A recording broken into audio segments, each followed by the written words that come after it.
देवाला दिला. ते काय झेंडूची फुलं आहे का हो? काम करत कसे आपण ज्ञानेश्वरी वाचतात. कामयेश क्रोधयेश रजोगुण समुद्भवा महाशनो महापापमा विद्येहनिह वैरिणम. ज्ञानोबराय सांगतात हे ज्ञाननदीचे भुजंग विषयदरीचे वाग भजन मार्गेचे मांग मारक जे हे तिन्ही जव जागती तव नित्याची प्राप्ती माझे कान नायकती देऊ म्हणे. किंवा महाराज सांगतात ओले मृत्तिकेचे मंदिर आता सहादना उंदीर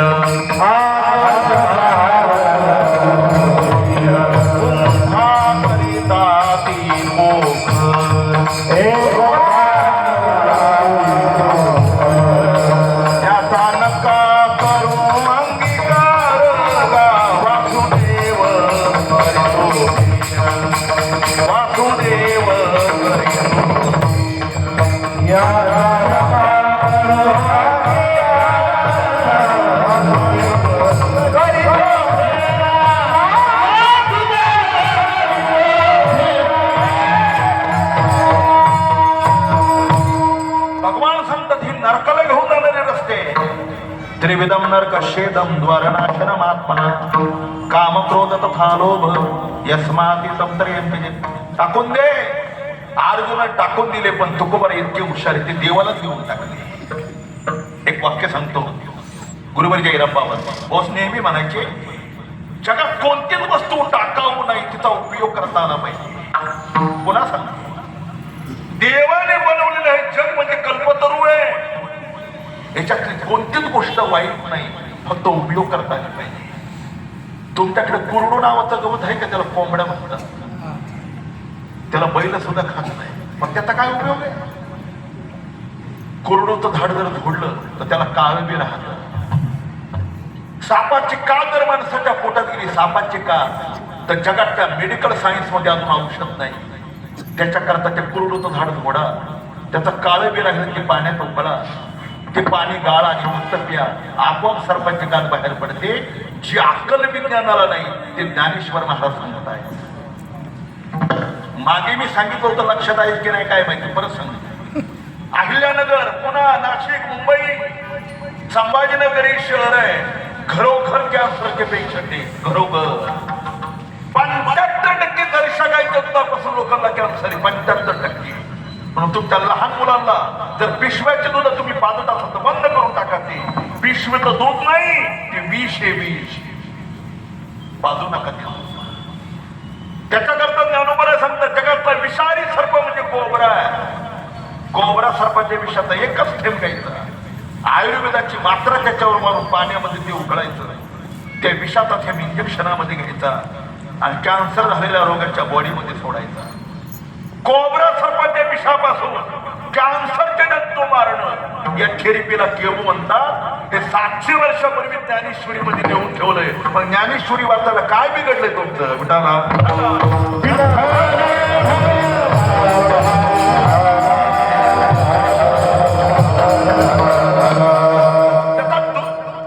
कोणतीच गोष्ट जगात अशी नाही त्याचा उपयोग केला जात नाही फक्त उपयोग करता आला पाहिजे. उपयोगाची 3 प्रकारे विस्तार नको.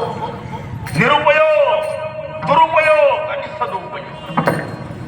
एक वाक्य सांगतो. पहिलं निरुपयोग. कष्टाने वस्तू मिळवायची कुठंतरी सांगीला नेऊन टाकून त्याची काय उपयोग. जरा क्षमा मागून बोलू. या महाराष्ट्रातल्या पुढाऱ्यांनी इमानीपणाने भरपूर धन मिळवा. मिळवलेल्या धनाचा मनमुराद उपभोग घ्या आणि उपभोग घेऊन उरलेलं धन इकडे तिकडे बँकेत टाकण्यापेक्षा देशाच्या धर्माच्या आणि सप्ताहाच्या कार्याकरता वापरा. तुमचं कल्याण झाल्याशिवाय राहणार नाही. विठाला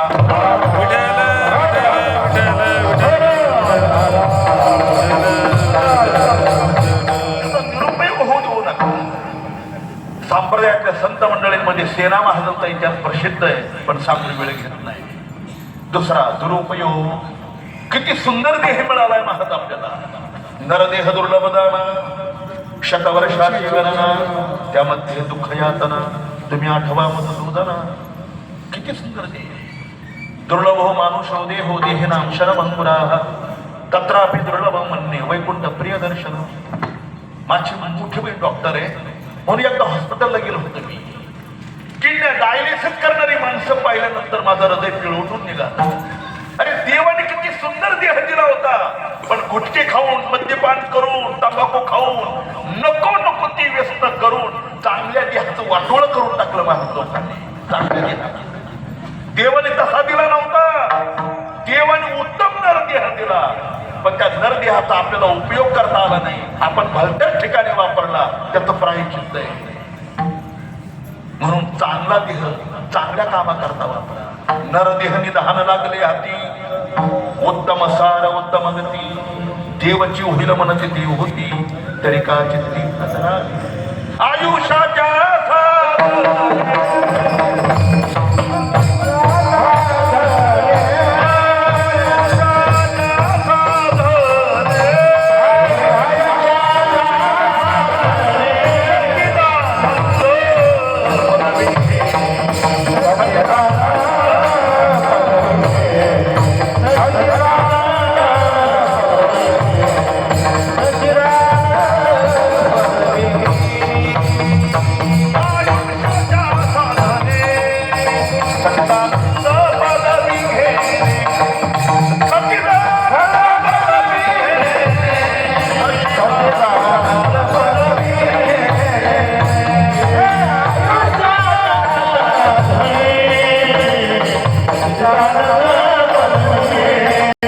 माधव महाराज मगर मला परीक्षक असताना प्रसंग सांगितलं होतं. संस्थेमध्ये सांगितलं होतं. भगवान प्रभू रामचंद्र अयोध्येचे राजे झाले. अनेक संन्यासी महात्मा त्या दिवशी भिक्षा मागण्याकरता अयोध्येला गेलेला आलेला. पुढे भिक्षा मागत असताना पाठीमागे कुत्रा लागला होता. मी शहरातल्या लोकांना हे मुद्दाम सांगतो, सायन्स आणि अध्यात्म काय सांगतं बघा. कुत्रा आणि कोंबडा या दोन्ही प्राण्यांची नजर जेवताना आपल्या ताटावर पडता कामा नये, त्यांच्या डोळ्यात स्लोप होईल. मी शहरातल्या लोकांना का सांगतो, कारण शहरातली बरेच लोक कुत्र्याला जवळ घेऊन झोपणारी म्हणून सांगतो. काय लोक आहे, गाय जवळ करायची तर तिला खाटकाला येऊन ठेवलंय, आणि कुत्रा घराच्या बाहेर ठेवायचं त्याला अंथरुणावून घेऊन लोक झोपायला लागली. हे दुसरं नाही, ज्ञानोबा सांगतात हे तर मृत्यू लोकांचे उफराटे. रॅबिज नावाचा आजार झाला काही लोकांना, कुत्र्यासारखी खेंगायला लागले लोक. इतकं एक सांगू का, नॅचरल जर दमा असेल नॅचरल, तर गिर गायच्या दावणीमध्ये 6 महिने झोपायचं. तिचा श्वासोश्वासातला तो वायू दमा झालेल्या माणसाच्या पोटात गेला तर कसलाही दमा नाहीसा होतो. कारण मी केमिस्ट्रीचा विद्यार्थी एसपीचा, नाही झालं तर माझ्याकडे येऊन मला तक्रार करा. कसलाही दमा असू द्या तुमचा, फक्त गिर गायच्या दावणीत पडायचं. त्याच्या श्वासोश्वासातून बाहेर पडणारा वायू माणसाचा दमा नाहीसा करतो. पण ऐका, त्या कुत्र्याच्या केसाने आणि घोड्याच्या केसाने जर दमा झाला तर जगातला कोणताही डॉक्टर किती पैसा खर्च करा, पण आयुष्यात तो रोग कधी बरा होणार नाही. घोड्याचा केस आणि कुत्र्याचा केस इतका विषारी आहे महाराज, तो जर पोटातच गेला तर माणसाची प्रकृती कायमची बिघडते. त्याला पुन्हा पहिल्यासारखं स्वास्थ्य प्राप्त होत नाही. विठाला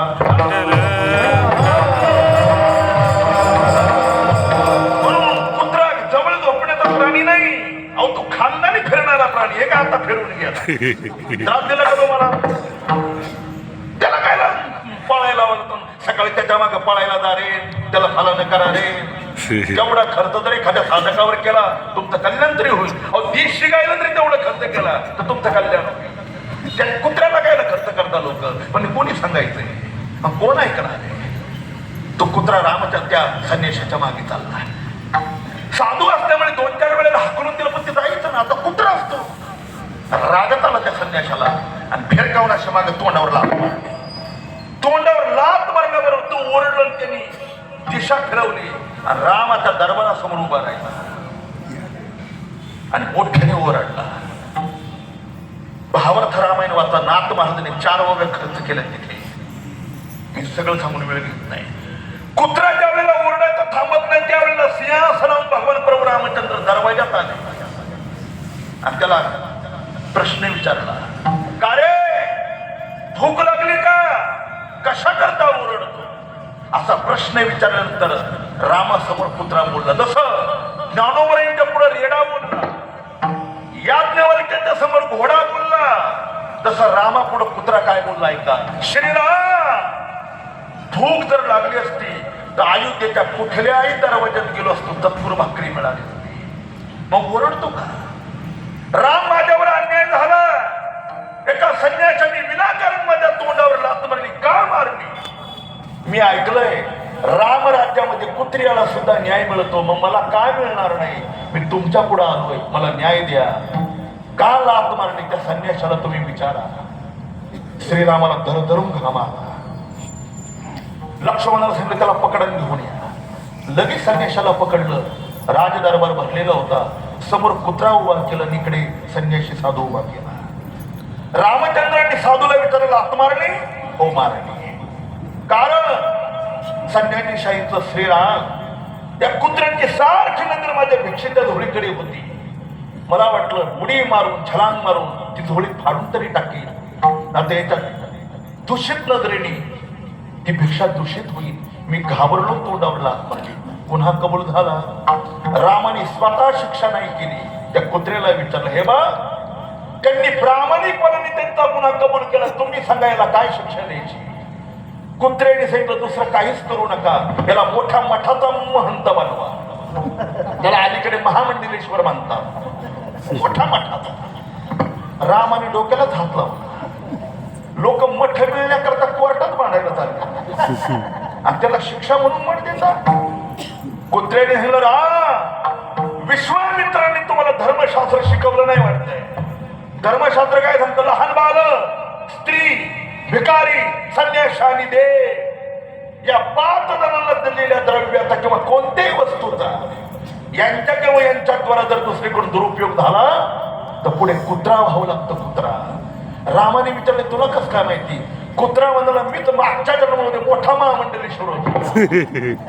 मिळालेल्या द्रव्याचा दुरुपयोग केला म्हणून ही फजिती झाली, म्हणून तोंडावर लाथ खावी लागली. आता एक काम करा, त्याला तर मठाचा महामंडलेश्वर करा. मिळालेल्या दक्षिणेचा दुरुपयोग करणार, त्याच्या प्रायचित्ताने आणि कर्माने तो कुत्रा होणार आणि मग मी त्याच्या तोंडावर लाथ मारणार, फेटून टाकणार. आणि शेवटचा सदुपयोग. महाराज म्हणता, उठा जागे भारे आता, स्मरण करा पंढरीनाथा, भावी चरण ठेवा माथा, चुका व्यथा जन्माच्या, अल्पायुष्य मानविनी. विठ्ठल विठ्ठल.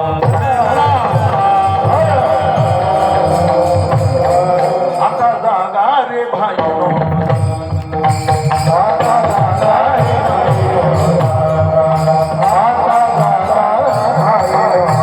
सावध सोडा माझ्या आशा, काही नचले वग गळा पडेल भाचा, पुढे हुशार थोर आहे ओळ सागा, राम राम स्मरा. एक प्रसंग सांगतो. विठ्ठल महाराज कुठे सांगायचे? जालना जिल्ह्यामध्ये दाम समर्थ गावी रामदास स्वामी जन्माला आले आणि भिक्षाटना करता निघाले. एक महत्वाचं वाक्य सांगतो ऐका. भिकाऱ्याने कोणाच्याही घरचं अन्न खाल्लं तर भिकाऱ्याला दोष नाही. आळंदीच्या ब्रह्मचर्य साधकाला कोणाच्याही घरचं अन्न खाता येत नाही महाराज. अन्न जरी पूर्ण ब्रह्म असलं तरी त्याला 3 दोष आहेत. काही अन्न स्वभाव दोषी, काही निमित्त दोषी, काही आश्रय दोषी. ज्ञानोबर काय सांगतं माहितीये? आदमाचे अन्न खादलिया करीवा म्हणा. एखादा राजकारणी पुढारी असेल आणि त्याचा सतत धंदा जर तोच असेल आणि त्या माध्यमातून जर तो पैसा देत असेल तर साधना करणाऱ्या साधकांनी ते अन्न खायचं नाही, तर बुद्धीचा नाश होतो.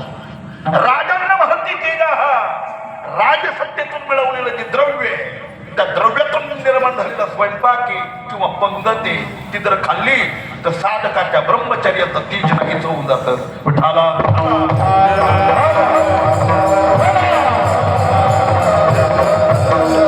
अन्न सुद्धा सात्विक लागतं. मोठाई काय असे ना, महाभारत युद्ध संपलं आणि भगवान श्रीकृष्णाने धर्माला विनंती केली, धर्मा भीष्माचार्य अजून दक्षिणायन चालू झाले, संपत आलंय आणि उत्तरायण अजून चालू व्हायचंय.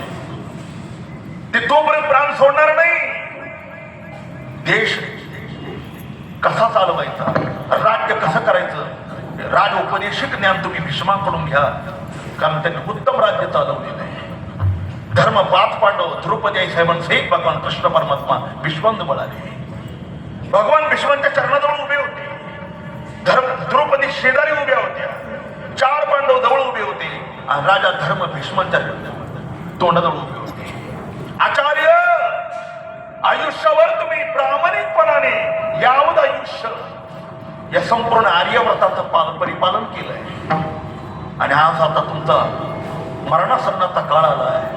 देवाने मला विनंती केली, जा आणि भीष्मांकडून काही राजोपदेश घ्या, मला काही सल्ला मार्गदर्शन करा. भीष्माचार्य राज्य कसं चालवायचं याच्याकरता धर्माला उपदेश करत होते आणि उपदेश करत असताना द्रौपदी माता हसली.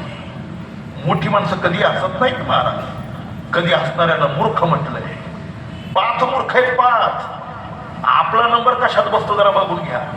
खादन्न गच्छामि असन्न जल्पे गतन्न शोचामि कृतन्न मन्ये द्वाभ्याम तृतीयो न भवामि राजन किम कारणं भोज भवामि मूर्खा. खादन्न गच्छामि, रस्त्याने खात खात चालणारा, सुपारी तंबाखू बडीशेप गुटखा काही खा, नंबर 1 चा मूर्ख. मरकळला कुणीच नाही, चला पुढे. खादन्न गच्छामि हसन्न जल्पे, हसण्यासारखं काही कारण नसताना कधी दात काढणारा नंबर 2 चा मूर्ख आहे. गतांना शोचामि, माणूस मेल्यानंतर त्याच्या उशाजवळ रडणारी सगळी मूर्ख आहे. रडायच्या अगोदर आणि मरायच्या अगोदर त्याच्या गळ्यात माळ नसेल तर विनंती करून त्याला माळ घाला आणि भजनाकरता प्रवृत्त करा.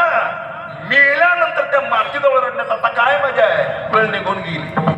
मग एकादशीला मरू, आता गटारीला मरू, मेला त्याचा काही फायदा नाही. पुन्हा मागणाऱ्या एकादशीला मेला पुण्यवान नाही, कारण एकादशीला हजारो कुत्रे मरतात, त्याचा नंबर लागलेला आहे. त्याला का पुण्य थोडं के मारा, पुण्य मिळत नाही अशा. अरे एक सांगू, आयुष्यभर मरायच्या वेळेला देवाचं नाव तोंडात येण्याकरता आयुष्यभर अभ्यास करावा लागतो, आयुष्यभर. म्हणून तर तुकाराम महाराजांना विनंती करावी लागली, देवा राम राम म्हणता जाऊ माझा प्राण, हेची कृपा दान दी देव किंवा अंतकाळी ज्याच्या नामाले मुखा तुका म्हणे सुखा पार नाही. आता हे मृदंग वादक किती गोड हाते, महिना 2 महिने 4 महिने फक्त प्रॅक्टिस बंद करावी, इतका गोडपणा वजन हातात राहत नाही. त्याला रोज रियाज करावा लागतो. आमच्या काळूराम महाराज मुले महाराज किती सुंदर गात आहे. मी तर जसं आलो तसं काळूराम महाराजांना तोच आवाज राहत नाही. त्यांचं वय वाढलं पण आवाजात फरक झाला नाही का. रोजची तपश्चर्या आहे, रोजची महाराज. 85 सालापासून पाहतोय मी त्यांना, 2026 साली त्यांच्या आवाजात बदल. म्हणून तर गाता गळांवर आता मला म्हटलंय ते रियाज कमी होऊ द्या. भजन या अमावस्येने त्या अमावस्याला, या एकादशीने त्या एकादशीला भजन केलं होतं. उगा आमच्याकडे दर्शक आहे, तांतोळे असतात तर सोवरडत राहतात लोक. त्याचे थोडं पुन्हा छायाच रोजची देवर खाणाऱ्या ओव्या. पण ज्ञानोबांच्या पालखी सोहळ्यात भजन करावं लागतं, तिथं कसलं चिरतं. रोजची बेवर खाणाऱ्या ओव्या समोर दिसतात, तोंडात बसत नाही. तुम्ही UPSC MPSC परीक्षा देणारी मुलं बघा, 12-12, 14-14, 18-18, 20-20 घंटे भाकर खात नाही, पण लेकर अभ्यास करतात. कशा करता हो? 1 पदवी परीक्षा पास करण्याकरता. अरे 1 पदवी परीक्षा पास करण्याकरता जर मरेपर्यंत अभ्यास करावा लागतो, तर देवाचं नाव तोंडाला येण्याकरता किती अभ्यास करावा लागेल. आणि लोक म्हणतात म्हातारपणात करू. अरे मूर्खा, म्हातारपणात काय करशील? मरायच्या वेळेला संसारातली कोणतीच माणसं ओळखता येत नाही. त्याच्या घरचे लोक म्हणतात आता ते कोणालाच ओळखत नाही. गिप्पर गेला त्यांचा, आता ते नुसतेच पडले. साधा विषय ना. ज्या संसारात बायको, मुलं, नातेवाईक, इष्टमित्र सगळ्यात बरोबर आयुष्य खर्च केलं, मरायच्या वेळेला जर त्याच्यात एक व्यक्ती ओळखता येत नाही, तर मरायच्या वेळेला देवाचं नाव कसं तोंडाले राजा. म्हणून तर महाराज वेळेत काय यासाठी केलं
भिक्षा मागण्याकरता गेली. विषय असा होता, भिकाऱ्याने कोणाचंही अन्न खाल्लं तरी चालतं, ब्रह्मचारी साधकाला कोणाचंही अन्न खाऊन चालत नाही. विषय आपला चालला होता. भीष्माचार्यांपुढे राजा धर्माचा उपदेश भीष्माचार्य करत होते आणि द्रौपदी हसायला लागली. हसलेल्या द्रौपदीला भीष्माचार्यांनी पाहिलं नाही. द्रौपदी हसले का ग? तिने खाली पाहिलं. सांग तू हसले का? मग तिने प्रत्युत्तर दिलं, आचार्य हा धर्माचा उपदेश तुम्ही माझ्या मालकाला पतीला सांगता युधिष्ठिराला, पण ज्या वेळेला माझं वस्त्रहरण तो दुःशासन करत होता आणि सगळे कौरव असत होते, त्यावेळेला तुमची बुद्धी पुढे मातीत गेली होती का? त्यावेळेला का सुचलं नाही तुम्हाला? त्यावेळेला बोलती का बंद झाली? तुम्ही सगळ्यात मोठे असताना सुद्धा तुम्हाला हा धर्म का कळाला नाही? त्यावेळेला का तुमचा धर्म जागा झाला नाही? त्यावेळेला भीष्माचार्यांनी उत्तर दिलं, द्रौपदी तू बोलते सगळं सत्य, पण ऐक, दुर्योधनाचं अन्न खाऊन मी मिंदा झालो होतो. त्याच्या अन्नाचं रक्त मला सत्य बोलू देत नव्हतं. पण तुम्ही इलेक्शनला उगा कोणाचे खात बसू नका, आता कोणाला शिक्के मारावे लागतात. करिता पाप त्याशी घेता अनुमोदन आणि दोघाशी पतन सारी. दारू पिणारा जितका पापी आहे ना, तितका त्याच्या संगतीला बसणारा तेवढा पापी. 5 महापापी सांगितले, त्याच्या 4 ब्रह्महत्या, सुरापान, गुरुगमन आणि सगळ्यात महत्वाचं हे 4 कर्म जो करतो त्याच्या जवळ बसणारा 5वा सांगितला. पत्त्या खळत नाही, पण फक्त लांबून राणी पाहतो तेवढा दोषी. तेवढा खेळण्यापेक्षा बसणारी दोषी एक मारा. पिढ्या फुकणारा पापी, नुसतं त्याच्या जवळ बसणारा डबल पापी.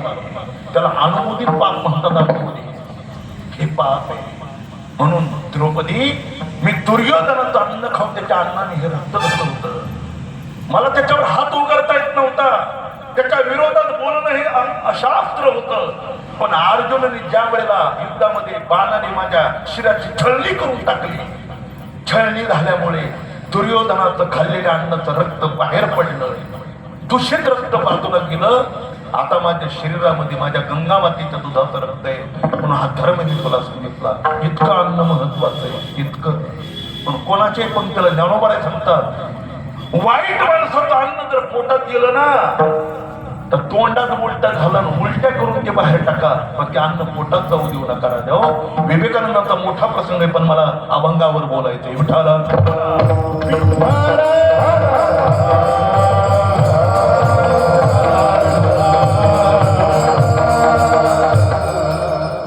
आणि संन्यासाचा निवास आहे. संन्यासाने 5 घरे भिक्षा मागायची. रामदास स्वामी भिक्षाटना करता गेले, 4 घरे भिक्षा मागून झाली होती. 5व्या घरी गेली. 5व्या घरातला घरमालक आणि घरमालकीन कशावरून तरी काय दोघांची भांडणं झाली. घरमालक जरा तापड स्वभावाचा होता. नुसता बोलून भागलं नाही, त्यांनी पाही मागणी केली. आपल्या घरमालकीच्या मुस्काडा दिली, गेला निघून. समर्थने दृश्य पाहिलं होतं. पण तिथं जवळ गेले. भगवती भिक्षामध्ये रागवलेली बाई होती. पण गुढीपाडव्याचा सण जवळ आला म्हणून नवीन वर्षे, नवीन सण आहे, पहिलाच वर्षातला सण आहे. मातीचा पोचारा घेऊन अशी भिंत सारी होत होती. आणि समर्थ गेले, जय जय रघुवीर समर्थ. आता भांडणं झाली. पहिलं कारण. दुसरं म्हणजे ती कामात आहे आणि त्याच्यात समर्थ आले. तिने सांगितलं, ओ महाराज, मरकाला काय माझं एकटीच घर आहे काय? बाकीचे काय वनवसाले गेलेत काय? मंदिराच्या जवळ जाते म्हणजे काय पापच करते का? उठलं का माझं घर, कोणताही वारकरी आला का मी, कोणता आला का मी, कोणता आला का मी, हा बाकीच कुठे गे. समर्थाने सांगितलं, रागवू नका, काय द्यायचं ते द्या, पण रागवू नका. ते भीष्माचार्यांचं एक वाक्य, बुभुक्षिम किम न करोति पाप. भुकेलेला मनुष्य, तहानलेला मनुष्य आणि रागवलेला मनुष्य काय पाप करून सांगता येत. रागी भरलेल्या बाईनी घर सारवण्याचा मातीचा भरलेला पोतळा तो असा तोडल्याला त्यांच्या धुळीमध्ये टाकला. म्हणे घ्या भिक्षा पाहिजे ना, घ्या ही भिक्षा. असा मातीचा पोतळा टाकून ती निघून गेली. समर्थ रागवले नाही. रागवल तो साधू कसला महाराज, रागवले नाही. तिथून निघा पर्णकुटीवर आले. मातीचा पोतळा बाजूला केला, स्वच्छ भिक्षा केली, अगोदर खाल्ली. तोच मातीचा पोतळा पाण्यामध्ये स्वच्छ धुतला, तो वाळू घातला. वाळल्यानंतर त्याच्या पट्ट्या काढल्या आणि सुंदर मांडीवर वाक्य वळल्या. सूर्यास्ताची वेळ झाली होती आणि राम मंदिरामध्ये दिवे लावायची वेळ आली. त्या मातीच्या पोत्र्यांनी रामचंद्रांनी त्या समर्थ रामदास स्वामींनी पंक्तीमध्ये त्या वातीवळून ठेवल्या आणि सुंदर अशा प्रकारचं तेल टाकून दिवे लावले. संध्याकाळची वेळ झाली. बाईला पश्चाताप जागा झाला. महाराज, अरे प्रभू रामचंद्रांचा त्याला साक्षात्कार झाला असे समर्थ आहे. एवढं सुद्धा रागाच्या भरात आपल्याला भान राहिलं नाही. अरे मधुकरिता दिली नाही, पण झोळीमध्ये मातीचा पोत्रा टाकला. कुठे फेडायचा आता येता धावत धावत आली. राम मंदिरात आली. समर्थ देवी लावत बसलेले होते आणि प्रभू रामचंद्रांच्या नामाचा जयघोष चालू होता. बाई आली तशी समर्थांच्या चरणावर वाकली आणि मोठ्याने ओरडली, स्वामीजी क्षमा करा, क्षमा. माझ्यासारख्या एका चांडाळ आणि पापील स्त्रीने तुमच्यासारख्या समर्थांच्या धुळीमध्ये माती कालवली. हो, एवढं दुष्कृत्य कोणी करेल का? पण माझ्या हातून घडलं, पण ते रागावून घडलं. मला क्षमा करा. रडणाऱ्या बाईला सावध केलं, सांत्वन केलं. तिचं तिला म्हणाले, बघा रडू नका. अहो कसला पाप आणि कसलं पुण्य. त्या क्षणाला जर चतुर अर्धी भाकरी जर मला तुम्ही दिली असती तर खाल्ली असते, 2 तास जिरून गेली असती. उलट रागाने का होईना, पण तो मातीचा पोत्रा तुम्ही मला दिला. त्या पोत्र्याच्या मी वाती वळाल्या, वातीचे दिवे तयार केले आणि तुमच्या पोत्र्याच्या वातीच्या दिव्याने हे पेटून राम मंदिर एवढं उजळलंय. तुमचा जर माझ्यावर एवढा उपकार झाला तर वाईट कशाला मानून घेता? याचं नाव सदुपयोग आहे, याला म्हणतात. तसं मानवी ज्ञानाचा सदुपयोग तो कोपऱ्याचा नुसता आम्ही करतोय. या शरीरामध्ये असलेले काम क्रोध याचा सदुपयोग केला, ते देवाला दिले. एक सरे केला नेम देवा दिले क्रोध का. आम्ही सगळं देवाला देऊन टाकलं आणि हृदयामध्ये फक्त तुमची चरण धारण केली. विठोबा रखो